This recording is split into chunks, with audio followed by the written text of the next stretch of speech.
in Pasadena, and we're going to talk about Patriots' new kicker, recent draft pick, Justin Rohrwasser, who's been involved in a social media controversy about his 3%er tattoo on his left arm. He has vowed to have the tattoo removed after taking heat. The group has been, in my view, wrongly accused of being a racist group.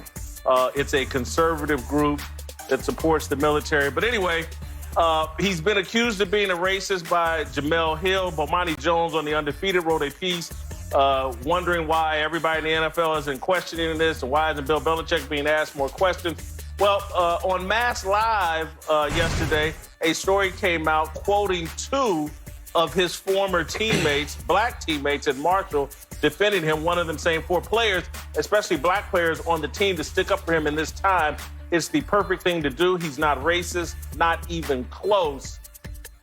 All right, does this end the controversy? Marcellus, get us rolling. No. Unfortunately, this doesn't end it. Calling in your black friends to testify on behalf of your character is not going to be enough to extinguish this fire. If you think about it, most indiscretions, let's just be real, the person committing those indiscretions are doing everything in their power to hide them.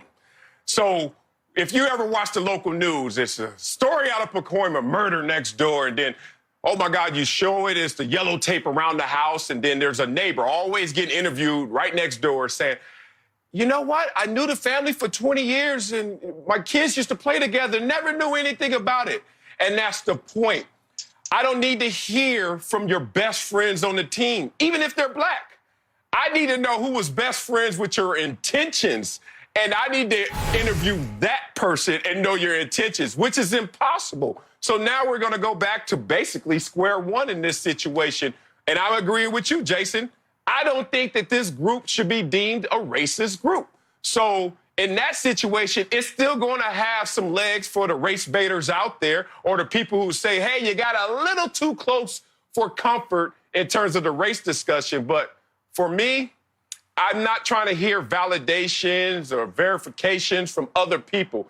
And it's always a joke in racist conversations that the person accused of being racist always grabs the black person and say, no, see, here's my friends. And then you show the quantity of that, and it becomes an issue. So for me, I don't need any more interviews. I don't think the kid should be persecuted for this. He's going to remove it. We're just going to have to deal with that story and move forward.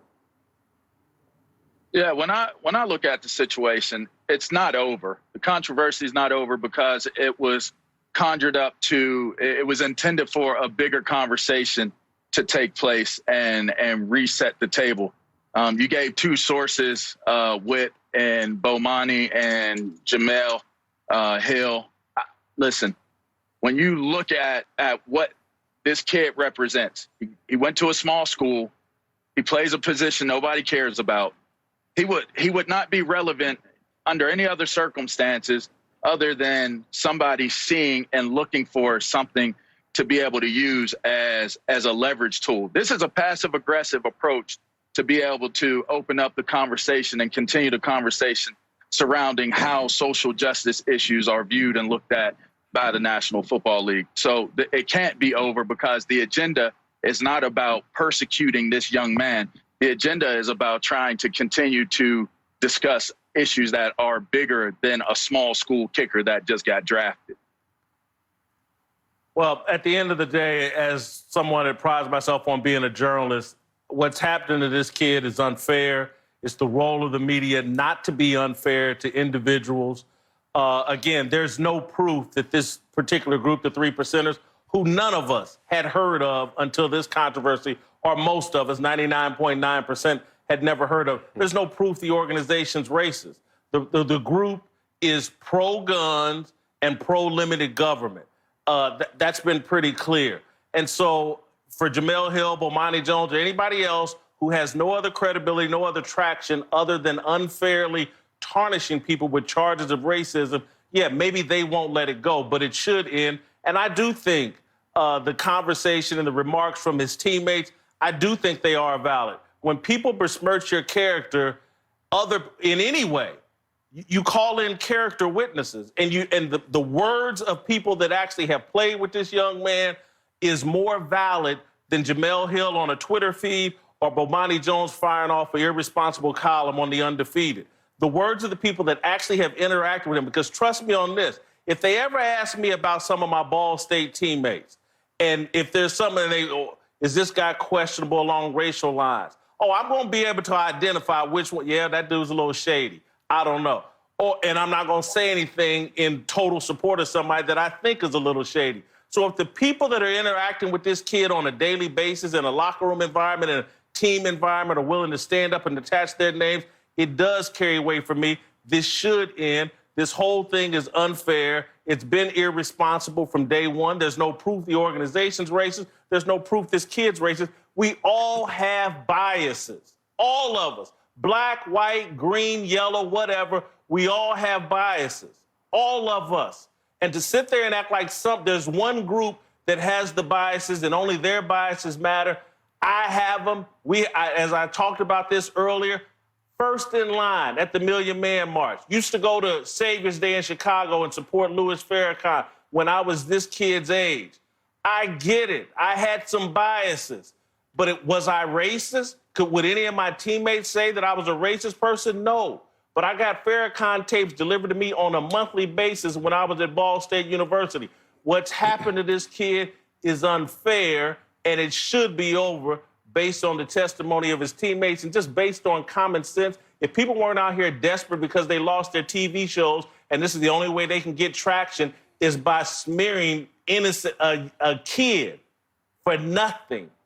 If this is the only way they can get traction, have at it. If that's how you collect a check and keep yourself relevant, have at it. But it's some straight up bull stuff. Bull what? I'm sorry. Let me stop. Yeah. Bull what? Well, Oh, okay. Bullshit. Hey, you spoke.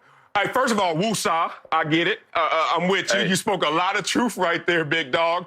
But with that said, you didn't speak fully to this question, and I'm speaking to this question. Will it end the controversy? No. You spoke of something that is factual. Yeah, and it won't. You know why? As LeVar was saying, there's a greater conversation, and all it's doing is looking for anything to gobble up to give it ammunition, fuel for the conversation at large. In part, that's where our media is. And in part, unfortunately, that's where our minds in terms of attention span is as a consumer. It's sad to see, but let's be real.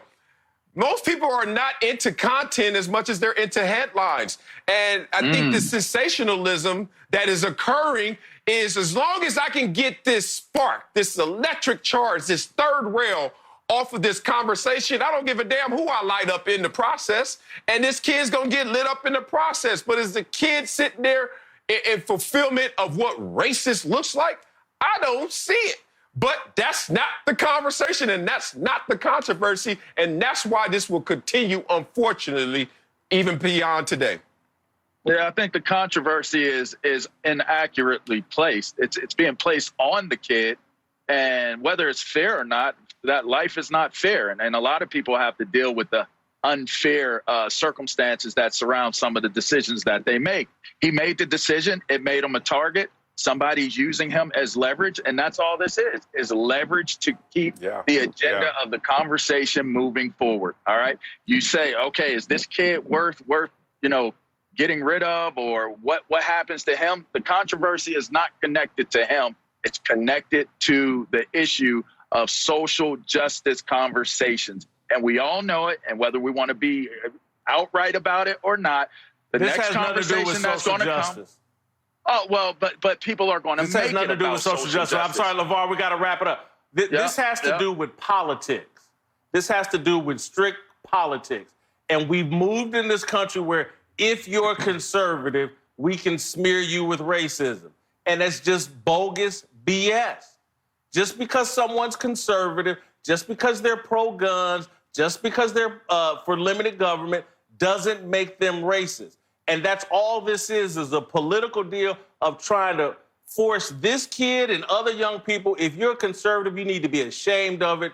You must be progressive and liberal. You must believe what we believe. It's the ultimate form of fascism and supremacy.